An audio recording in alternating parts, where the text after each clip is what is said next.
하나님께서 우리에게 허락하신 시간들 우연히 주어지는 것이 아니라 마치 우리에게 성경에 나와 있는 많은 절기들처럼 우리에게 이 명절이라고 하는 시간은 우리에게 주신 복음을 전할 수 있는 절기가 아닌가 하는 생각을 합니다.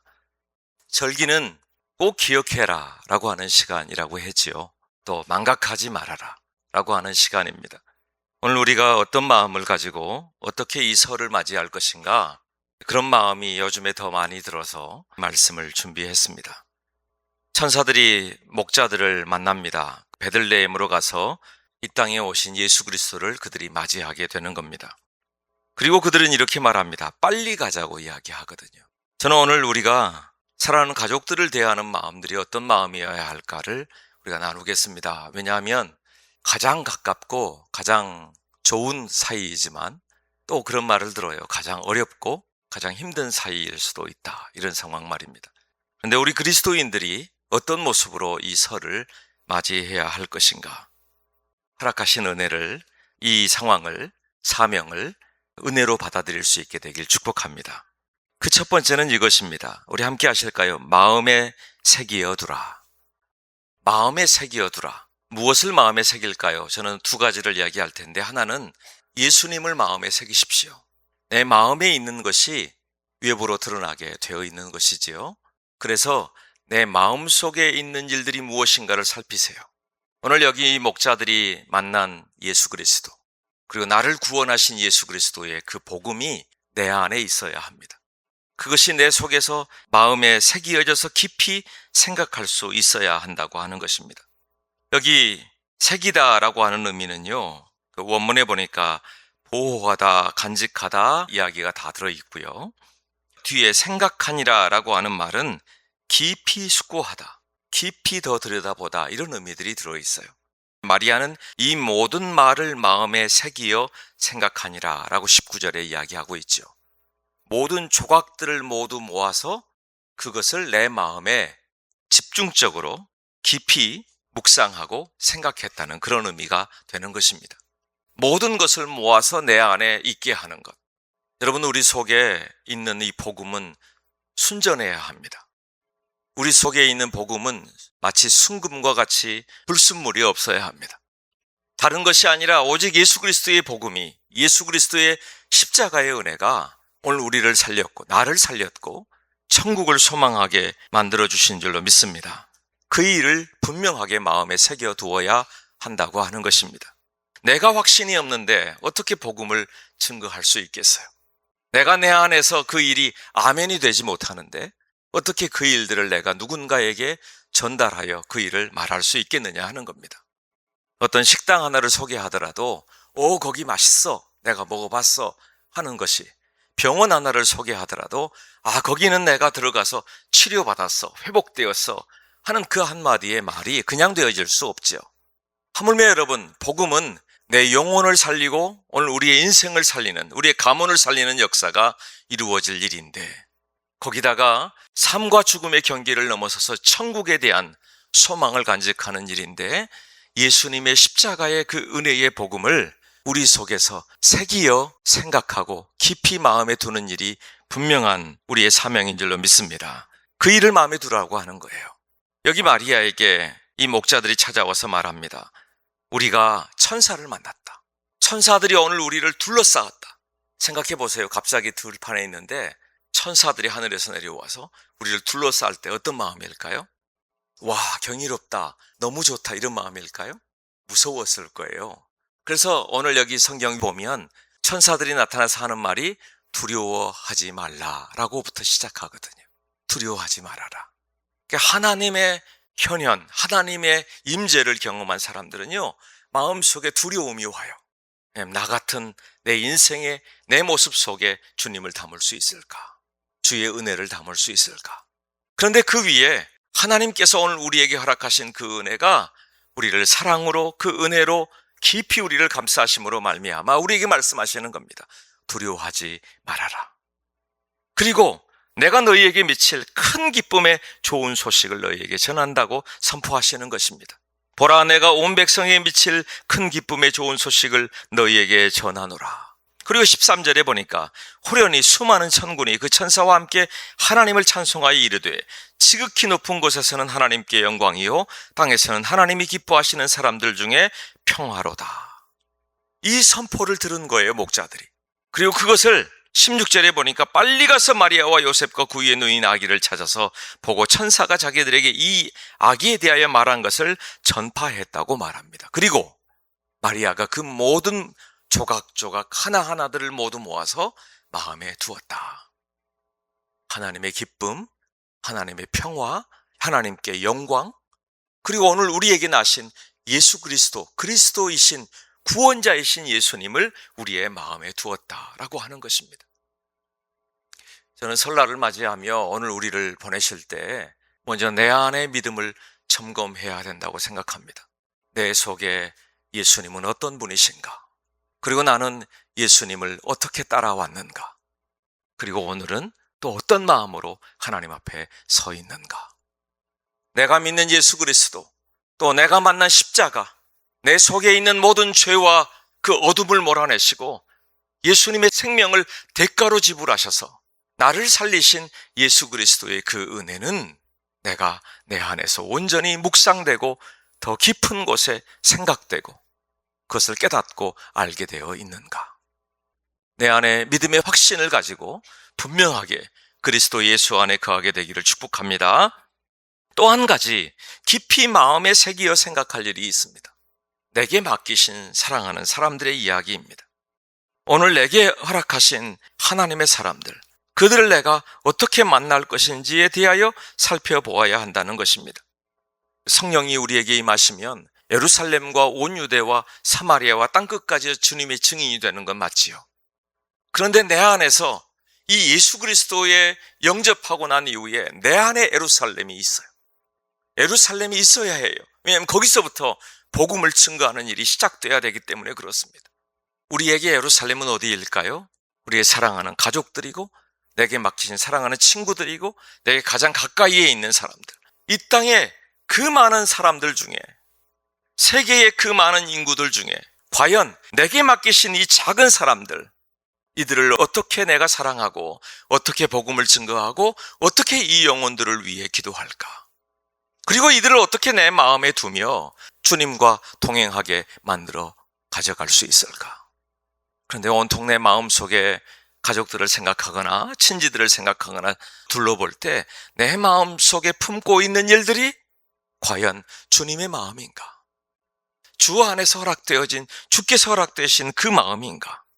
깊이 숙고하고 다시 조각조각 되어졌던 이 가족들에 대한, 아니면 친구들에 대한, 사랑하는 사람들에 대한 것들을 모아서 그들이 어디가 아픈지, 어떤 곳에 연약함이 있는지, 과연 무엇 때문에 이들이 여기까지 이렇게 달려왔는지, 또 우리는 어떻게 서로를 격려하고 있는지, 응원하고 있는지, 어떻게 서로에게 상처 주고 힘들게 하고 있는지, 이런 일들을 모두 다시 들여다보아야 합니다.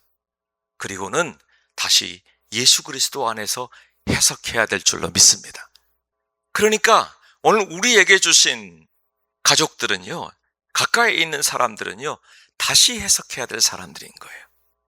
내 마음에 들어온 대로, 내 생각대로 해석하면, 내 판단대로 해석하면, 내 기준대로 해석하면 그것은 내 마음에 서운하면 모두 서운한 일이고, 내 마음에 들지 않으면 모두 마음에 들지 않는 일이 되어지는 것이지요. 여기 어르신들도 계십니다만 나이가 조금 더 들어간다고 하는 건 그런 생각이 들어요. 나이가 들어가면서 내 고집이 더 세워지느냐, 이런 사람이 있는 반면에 나이가 들어가면서 그 사람에게 이유가 있었겠지 하는 마음이 더 강해지는 것, 그것이 아닐까? 똑같은 일을 예전에는 내 눈에 들어오는 대로 판단했어요. 내 눈에 들어온 대로 평가했어요. 그런데 이제부터는 조금 더 시간이 지날수록 그 사람에게 어떤 이유가 있었을까? 왜 이렇게 판단했을까? 왜 이런 일이 벌어졌을까? 이렇게 들여다볼 수 있으면 좋지 않았겠나? 그런 마음이 있어요. 그런데 오늘 우리 그리스도인들은 한 가지를 더 해야 합니다. 무엇입니까? 예수님의 마음으로 다시 해석해내야 되는 것. 우리의 마음에 들어오게 됐어요. 그런데 그것을 내 마음속에 간직하게 되는 것, 새기어 생각하게 되는 것. 그건 다른 사람들의 이야기가 아니라 하나님께서 선포하신 이야기잖아요. 그걸 가져다가 나는 어떻게 해석할 것인가, 바라보게 될 것인가라고 하는 것이 중요하다고 하는 것입니다. 창세기 37장에 보면 또 한 가지의 마음에 두었다는 이야기가 나오거든요. 바로 야곱의 이야기입니다. 요셉이라고 하는 아들이 와서 꿈 이야기를 하죠.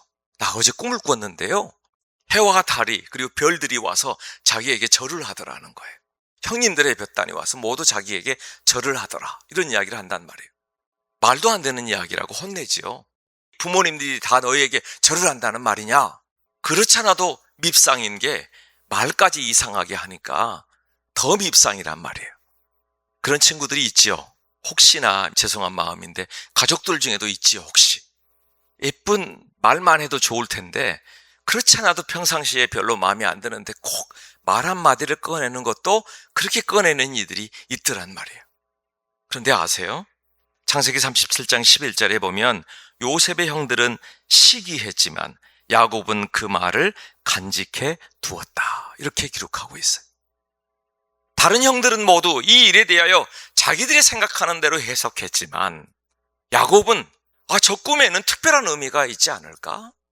하나님께서 이 아이를 향하여 말씀하신 하나님의 메시지가 있지 않을까? 그렇게 마음에 새기어서 간직해 두었다고 말하고 있는 것입니다. 오늘 우리가 다시 생각해 보아야 합니다. 오늘 우리에게 맡기신 예루살렘, 내게 맡기신 사람들이에요. 도대체 이 사람들이 왜 내게 가까이 있는 사람이 되었을까? 잘 생각해 보면요, 내게 비슷한 사람들, 아니면 내게 가까이 있을 수밖에 없는 사람들을 내게 붙이셨든지 나를 그에게 붙이셨든지 이렇게 되어지는 것입니다. 그러니 오늘 우리의 마음에 다시 돌아보아야 합니다. 하나님 앞에서 내 마음에 새기어 그리고 생각하여 다시 해석하여 둘 사람들이 누구인가라고 하는 사실을 바라보아야 한다는 것입니다. 그리고 이 일을 하기 위해서는 우리의 마음을 정하여 가야 합니다.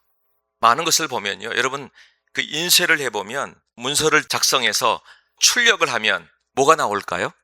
입력한 대로 나오는 거예요. 그러겠죠?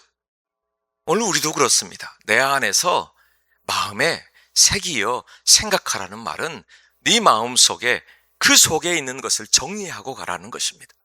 준비해 가라는 것입니다. 여러분 송편을 만들 때나 아니면 만두를 빚을 때나 어떤 모양으로 빚으세요? 그건 내 마음 속에 내 머릿속에 생각한 대로 빚어지는 겁니다. 내가 이 시간에 작게 빚어야지. 그러면 내 머릿속에 이미 생각되어진 것대로 그것을 만드는 거예요. 어떤 사람은 둥글게도 빚고 어떤 사람은 길게도 빚고 그렇게 하는 겁니다. 내 마음속에 있는 일들의 모양을 정하고 가는 겁니다.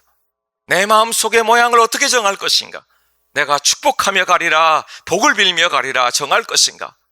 내 마음의 서운한 마음을 정하고 갈 것인가? 이건 정하지도 않아도 가다 보면 그렇게 정해질 때가 있지요.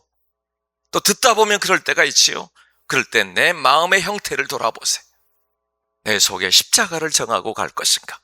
내가 내 마음에 어떤 마음으로 어떤 일을 준비하여 그곳에 마주하며 만날 것인가가 내 입술의 고백이, 내 삶의 표현들이, 내 몸짓들이 모두 출력되어 나오게 되어 있는 것입니다. 이사야 49장 15절에 여인이 어찌 그 젖먹는 자식을 잊겠으며 자기 태에서 난 아들을 긍휼히 여기지 않겠느냐. 그들은 혹시 잊을지라도 나는 너를 잊지 아니할 것이라. 내가 너를 내 손바닥에 새겼고 너의 성벽이 항상 내 앞에 있나니. 하나님께서 오늘 우리를 향하여 말씀하시는 하나님의 음성이 여기에 있습니다. 내가 너를 잊지 않을 것이다. 내 마음에 새겼다. 내 손바닥에 새겨놓았다. 하나님의 마음 속에 이미 우리를 주님의 그 사랑함 속에 우리의 이름을 기록하여 주신 줄로 믿습니다. 그것을 우리에게 허락하여 주셨다면 주의 복음이, 주의 십자가가, 예수 그리스도의 오심이 내 안에 분명하게 새겨졌다면 그 주님의 마음으로 나는 어떤 모양을 만들고 어떤 것을 입력하고 어떤 것을 정리하고 어떤 것을 준비하여 갈 것인가. 그것이 마음에 새기어 생각하는 일이 될 줄로 믿습니다. 그 일을 마음에 두게 되길 축복합니다. 두 번째는 다 같이 하실까요? 보고 들은 것을 증거하십시오. 아멘. 목자들이 이렇게 말하죠. 빨리 가서 마리아와 요셉과 그 위에 누인 아기를 찾아서 보고 천사가 자기들에게 이 아기에 대하여 말하는 것을 전하니 듣는 자가 다 목자들이 그들에게 말한 것들을 놀랍게 여겼다라고 말합니다. 목자들이 보고 들었던 이야기를 하는 거예요. 여러분, 우리가 복음을 전한다고 말할 때 대단한 이야기를 하는 게 아닙니다. 내가 들었던 이 복음의 이야기를 하려고 하는 것. 나 예수님 믿고 천국의 백성이 되었다는 이야기를 하지만 여기 거기서부터 시작하는 게 아니에요. 이 사람들이 받아들일 때는 나를 가르치려고 하는 설교를 들을 때가 있거든요. 제가 오후에 숙모임지에 나눠 놨습니다만 설교하지 말라고 제가 적어놨거든요. 그냥 내 이야기를 하세요. 내 이야기를. 내가 교회 다니잖아. 그런데 교회 가면 내 마음이 평안해지더라. 이런 이야기 하세요. 내가 힘들게 지내잖아. 그런데 힘든 때 내가 하나님 앞에 하나님 말씀을 듣고 기도를 시작하면 내가 위로를 받았어. 그런 이야기를 하세요. 내가 정말 많이 두려워하고 힘들었던 많은 일들이 있었는데 하나님이 나와 함께 하신다는 마음에 믿음이 생기니 내가 그 두려움이 사라지고 힘이 생겼어. 내 이야기를 하란 이야기예요. 내가 믿는 예수 그리스도, 내가 만난 예수 그리스도. 그리고 요즘에 내가 들으니 저 천국에 대한 소망이 생겼어 라고 하는 이야기들도 그때 하시는 것입니다. 내가 만난 예수 그리스도, 내가 경험한 예수 그리스도, 그 이야기를 시작하는 것입니다. 제가 이번에 설날 선물 때문에 고향 후배에게 연락을 한 적이 있습니다. 그리고는 제가 그런 마음이 들었어요. 제가 요 얼마 동안에 장례를 우리 성도들이 부모님들 중에 또 다른 교회에 제가 가야 할 장례가 있어서 세 곳을 연달아서 지난주에 다녀왔어요. 그러면서 마음이 간절해지는 게 그거예요. 예수님을 믿는다는 그 고백 한마디가 얼마나 큰 고백인가. 우리의 인생의 끝에서는 우리가 알게 될 겁니다. 사랑하는 여러분, 오늘 우리가 세상에 많은 일들이 많아요. 그것 때문에, 이것 때문에 내가 실족했거나, 이것 때문에 내가 실망했거나, 이것 때문에 내가 교회에 가지 못한다. 이런 분들이 많아요. 근데 그렇지 않아요. 그 어떤 것보다 내가 살기 위해 하나님 앞에 서는 겁니다. 내 영혼이 천국의 소망을 갖기 위해 사는 겁니다. 내 사랑하는 가족들이 천국의 소망을 갖는 일들에 내 마음을 쏟아야 될 줄로 믿습니다. 제가 그랬어요. 그 후배에게. 너 이번에 설에 가면 부모님이 연로해서 계시는데 가서 복음 전해라. 천국의 소망을 이야기해라. 반드시 예수 그리스도를 영접하게 해라. 그것이 지금 네가 해야 할 가장 큰 사명이다.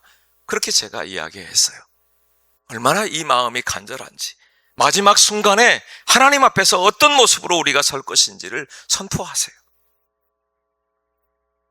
칼빈은 오늘 본문을 해석하면서 이렇게 해석했습니다. 목자들의 믿음은 즉각적인 순종으로 드러났다. 존 칼빈이 말하기를 오늘 이들이 순종하여 빨리 가서 예수님에 대하여 그들이 본 것에 대하여 천사들이 전한 것을 전했다고 했잖아요. 그 일에 대해서 칼빈은 뭐라고 했다고요? 그의 믿음이라고 해석했습니다. 오늘 우리가 보고 들은 것을 증거하는 것, 그게 믿음이에요. 내가 예수님을 영접하고 겨우 믿는 믿음이 아니라 한 걸음 더 나아가서 예수 그리스도의 복음을 증거할 수 있는 것, 그것이 또한 믿음에 속한 일이라고 말하고 있는 것입니다. 나는 어떻게 복음을 증거할 것인가? 어떻게 나는 오늘 우리 사랑하는 사람들에게 예수님의 이야기를 나눌 수 있을 것인가? 나의 신앙 고백이 먼저 있고 그 신앙 고백 속에 살고 있는 내 모습을 간증할 수 있게 되길 축복합니다. 내게 증거해 주신 하나님의 은혜에 대해서 나눌 수 있게 되길 축복합니다. 그 일들이 바로 복음을 증거하는 방법이 된다고 하는 것입니다. 세 번째, 다 같이 하실까요? 창문을 내십시오. 무슨 말인가 하면 요한복음 3장 19절에 보니까요, 그 정죄는 이것이니 곧 빛이 세상에 왔으되 사람들이 자기 행위가 악함으로 빛보다 어둠을 더 사랑한 것이니라 라고 말합니다. 빛이 세상에 왔는데 빛을 영접하지 않는 이들이 있더라는 겁니다. 고린도후서 4장 6절에도 어두운 데에 빛이 빛이라 말씀하셨던 그 하나님께서 예수 그리스도의 얼굴에 있는 하나님의 영광을 아는 빛을 우리 마음에 비추셨느니라. 우리가 살게 된 것은 그 빛 가운데 들어가서 나를 발견하고 예수님을 발견했을 때 우리 속에 있는 어둠이 물러가고 빛 가운데 생명을 얻게 하신 줄로 믿습니다. 그런데 아직 예수님을 알지 못하는 이들에게는 이 빛이 들어가지 못했다고 말하고 있는 거예요. 첼림의 어리석은 사람들이라는 이야기가 있습니다. 유대의 민담에 보면 바보 마을 사람들이라고 하는 그 이야기가 있어요. 거기 보면 마을 사람들이 큰 회관을 지었어요. 그리고 잔치를 벌이려고, 이제 완공이 돼서 잔치를 벌이려고 사람들이 다 모였습니다. 그런데 대낮인데 회관 속에 다 들어갔더니 회관 안이 너무 캄캄한 거예요. 캄캄하니까 깜짝 놀란 거죠. 아니, 회관을 이렇게 이쁘게 지어놨는데 왜 이렇게 캄캄하냐. 사람들이 캄캄한 걸 해결하기 위해서 각자의 의견을 내세웁니다. 어떤 사람은 밖에 나가서 그 자루에다가 햇볕을 담아다가 가져오자고 해서 사람들이 다 나가서 햇볕을 다 자루에 담아서 가지고 들어왔어요. 회관 안에 풀어놓았습니다. 환해졌을까요? 아니죠. 아무리 햇볕을 가지고 들어오려고 해도 햇볕이 들어오지 않는 거예요. 근데 마침 그곳을 지나던 한 나그네가 이렇게 보니까 잔치가 있는 것을 보니, 그런데 이상하게 사람들이 분주하단 말이에요. 그래서 물었어요. 왜 그러냐고 그랬더니 회관 안이 너무 어두워서 지금 어떻게 해야 될지 회의를 하고 있다고. 이렇게 보니까, 근데 왜 창문이 없어요? 그러더랍니다. 왜 어두웠다고요? 네, 창문이 없어서. 창문이 없는 겁니다. 집을 아무리 예쁘게 지어놔도요, 창문을 만들지 못함으로 말미암아 빛이 들어올 공간이 없는 거예요. 큰 문을 열기 전에, 마음 문을 열고 영접하기 전에 우리가 해야 될 일이 하나 있더라고요. 그것은 창문을 만드는 일이에요. 작은 창문 하나 만들어서 빛을 경험하게 하는 겁니다. 빛이 들어올 수 있는 통로를 열어주는 겁니다. 여러분, 우리가 가족들끼리 모였을 때 우리는 기도하고 식사를 합니다 하는 분 손 들어보세요. 우리는 기도하고 식사합니다. 자, 내려보세요. 그런데 예수님을 믿지 않는 분들도 있죠. 그런 분들이 함께 있으면 어떻게 해요? 그래도 기도해요? 각자 기도해요? 이번에는 이렇게 해봤으면 좋겠어요. 그 타이밍이 맞지 않으면 식사 후에라도 이렇게 이야기하세요. 제가 혹시 우리 가족을 위해서 하나님께서 허락하신 복을 비는 축복의 기도를 제가 해도 될까요? 이렇게. 제가 정말 좋은 마음을 가지고 왔는데, 내가 우리 사랑하는 가족들을 위해 기도하고 왔는데, 더 복받기 위해서, 하나님 복을 주시기 위해서 내가 기도해도 될까요? 함께 하실까요? 기도해도 될까요? 내가 신사적인 태도로 나누셨으면 좋겠어요. 그 일을 왜 필요한가? 창문을 내기 위해서입니다. 그리고 그것뿐만 아닙니다. 창문을 내는 방법은 칭찬하는 것, 응원하는 것, 그리고 마음껏 격려하고 기도하는 것, 그리고 작은 선물이라도 준비하는 것, 온갖 것 여러분이 마음에 생각해 두세요.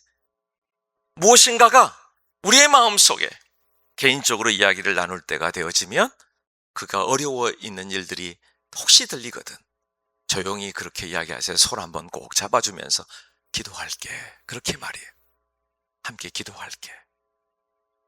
마음의 창문을 열어주는 것은 그를 이해하고 마음속에 안아주고 기대하고 그리고 소망의 이야기를 나누고 계속해서 축복할 수 있는 마음을 품는 것이 될 것입니다.